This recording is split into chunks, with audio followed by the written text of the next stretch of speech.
तारों पर मुश्तमिल जापान का सकाफती साज कोतू, जिसकी एक एक तार मुनफरिद सुर बिखेरती है। इसी साज पर जापान की सकाफती धुनें पेश की मारूफ जापानी फनकारा सोमी ए कानिको ने।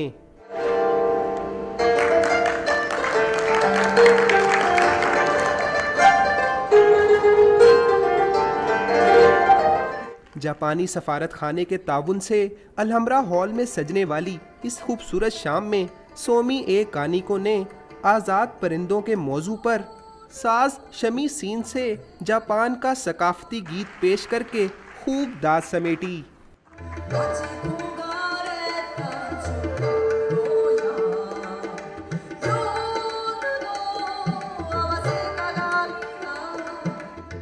जापानी फनकारा ने पाकिस्तानी क्लासिकी मौसीकी का फ्यूजन भी पेश किया, जिससे दिलों की धड़कनें ही थम गईं।